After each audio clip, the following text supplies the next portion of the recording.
Hello and welcome to the Sunshine Parenting Podcast, where each week we talk about ideas for raising kids who become thriving adults. I'm your host, Audrey Monkey. I'm a summer camp director, writer, and speaker, and I've had the privilege of working with thousands of children, teenagers, young adult counselors, and parents over the past 3 decades. My husband, Steve, and I are raising 5 kids who currently range in age from 15 to 25. So my interest in raising kind, optimistic, self-reliant kids who become thriving adults is personal as well as professional. This episode is an audio blog of my post, 5 Steps to Help Kids Resolve Conflicts.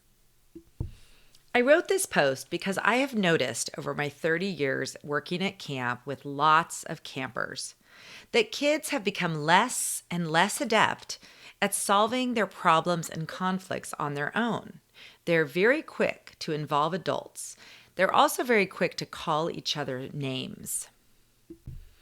I think it's because they've become so accustomed to adult supervision that they are prone to seek it, even in instances where they could probably solve the problem or conflict on their own.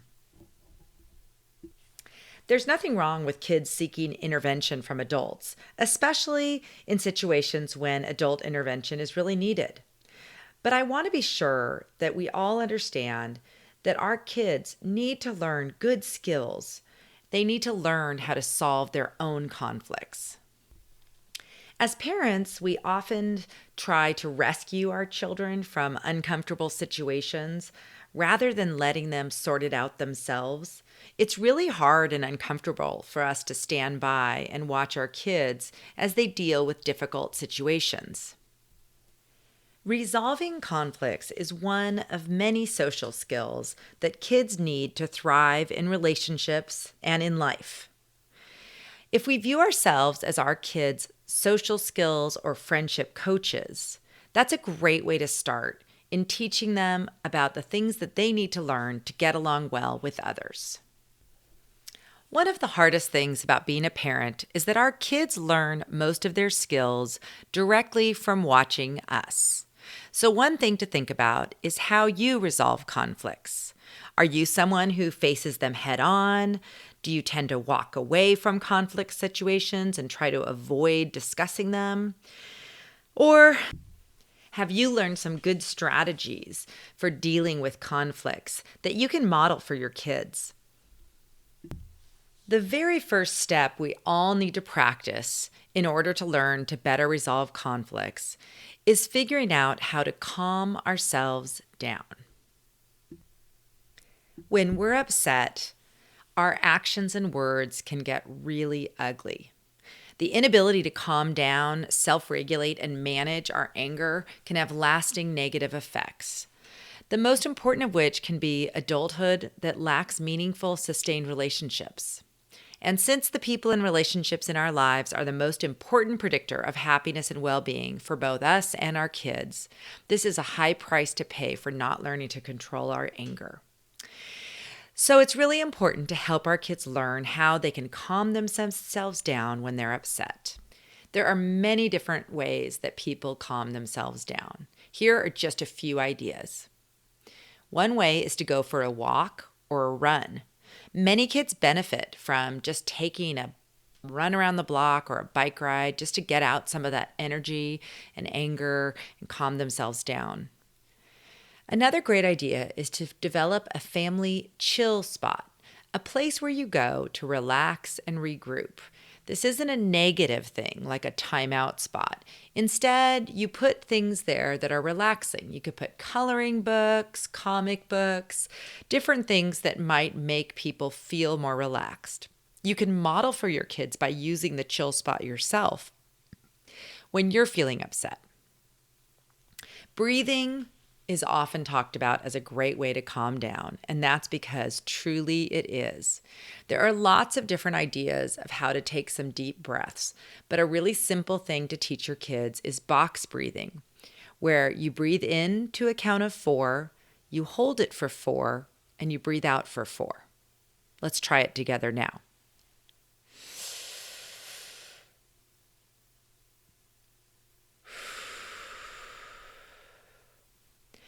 In addition to breathing, counting to 10 or 100 or even more if you need it is another good way people can calm themselves down.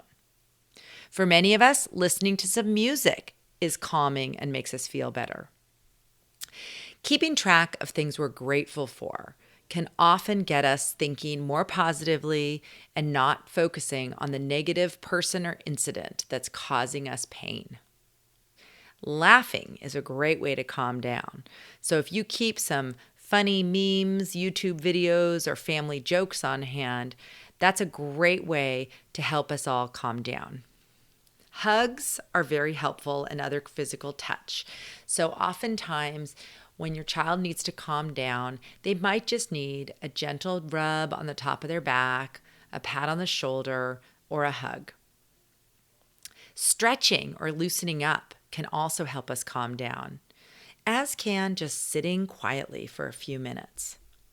Any one of these strategies can work to help our kids calm down, and we can show them how it's done by modeling that we too need to figure out our own strategies of how to calm down. Step 2 in resolving conflicts is being able to clearly articulate what the problem is. Our kids need to learn how to state and understand their problem. So, after they've calmed down, talk to each child individually or together, depending on the circumstances, and help them each state the problem as they see it from their perspective. Stress the importance of being honest and admitting their own role in the conflict, because most problems and conflicts are shared. It's not 100% one person and 0% the other. Usually, both people play some role in the conflict. Encourage your kids to use the I statements to express their feelings. For example, I felt left out and hurt because he wouldn't let me play the card game, so I threw his towel to annoy him. For kids, often just the experience of stating what their problem was and talking with the other person and seeing what they thought happened is really helpful in helping them to see how the conflict can be resolved. The next conflict resolution skill your kids need to learn is how to apologize well. Now, this is not the kind of apology that they grudgingly say to a sibling when forced to by a parent. This is a good apology.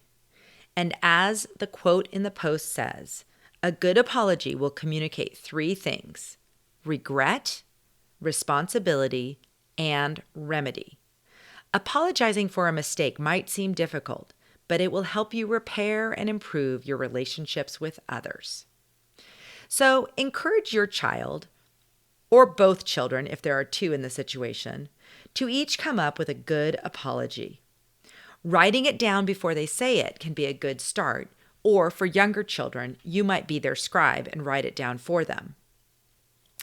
If the child is too shy or not able to speak to the other child, they can write the apology in a letter, but a verbal apology is always better. A great way to think of apology is to follow these steps. 1, use the words, "I'm sorry," so that the person you're apologizing to knows that you are apologizing. Number 2, acknowledge exactly how you messed up. For example, I know that I said something that was really hurtful. 3, tell the person how you'll fix the situation. That could be something like saying, I am going to work on taking a deep breath before I respond when I'm upset, so that I don't say things that I later regret. Number 4, promise to behave better next time. I am going to work on my own skills at calming down and speaking in a kind voice. Finally, number 5, ask for forgiveness. I hope you'll forgive me for what I did wrong and that you'll give me another chance. Bad apologies tend to suffer from several shortcomings: justifying words or behavior, blaming the victim, making excuses, or minimizing the consequences. We want to teach our kids not to say things like, "It was just a joke," after they said something mean. They need to be able to give a good apology. The fourth skill our kids need to learn how to resolve conflicts is figuring out how to problem solve. And we need to teach them that skill by promoting solution finding. We need to empower kids in conflict situations to brainstorm their own solutions to the conflict.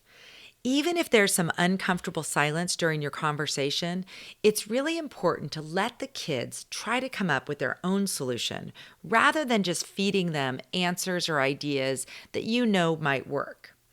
It's so tempting as an all-knowing adult to generate solutions and tell kids what they need to do. But something that the kids think up and agree upon on their own will more likely work and be a lasting answer to their conflict. Encourage each child to listen carefully and to accurately paraphrase each other.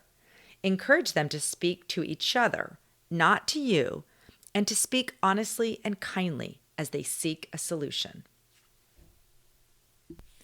The final step in helping kids resolve conflicts is to follow up. After you've taken all these steps with them, helped them come up with their own solutions, facilitated a conversation between them, and had them agree on a solution to their conflict, you need to follow up with them to see how they're getting along later and if the solution they came up with is working. But if the talk together, working it out strategy isn't working, it's best to suggest a go-to strategy that I always use. Find someone else to hang out with for a while. Sometimes conflicts are because of personality or too much time together, and you just need a little space from the person.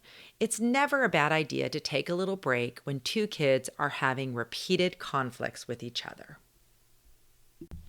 We want to make sure that we always insist that they are kind and respectful when they are interacting with each other, but we shouldn't force kids to be together when they do have ongoing conflicts. There are a couple of great resources available to go along with this post, 5 steps to help kids resolve conflicts, which you can find on my website at sunshine-parenting.com. The first resource is a conflict resolution wheel. You can download it, print it out, and create your own movable wheel for kids to use to see different strategies they can use when they need to calm down. Some of the options on the wheel include counting to 10, using a kind words and a friendly voice, thinking or writing about what I can do to make it better, taking turns, going to play with somebody else, walking away or cooling off, and using an I message. The second tool that's available on the post is the How Big is My Problem chart. Kids really need to learn that not all problems reach the level of super huge, big emergency, level 5. For those types of problems, it usually is very important to talk to an adult and get an adult involved. But there are many other problems and conflicts that kids can deal with on their own, ranging from 0, which is described as a glitch, something that they can fix themselves. Number 1, a little problem, something that they can change with a small reminder. Level 2, a medium problem. Maybe they can change with a little bit of help, like if they're feeling tired or hungry or someone's bothering them, they can probably do something to take care of it themselves. Level 3 problem is when someone is mean, but you need to calm down to deal with it. Number 4 is a gigantic problem. You can change with a lot of help. This could be from getting lost or getting hurt, and those are things that you do need to get an adult involved. I like the idea of showing this chart to our kids to our students in our classes, and to our campers at camp to show them that not everything requires them to run to an adult right away. Instead, they need to think about what are the things that they can handle themselves versus what are the things that they need to involve an adult. I hope you enjoyed this audio blog I created to go along with my post, 5 Steps to Help Kids Resolve Conflicts.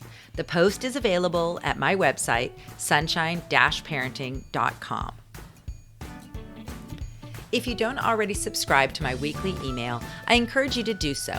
Each week, I share my latest podcast episode and post that help us all raise thriving kids who become competent, self-reliant, confident adults. You can subscribe to get my emails at my website at sunshine-parenting.com. Thank you for listening and have a great day.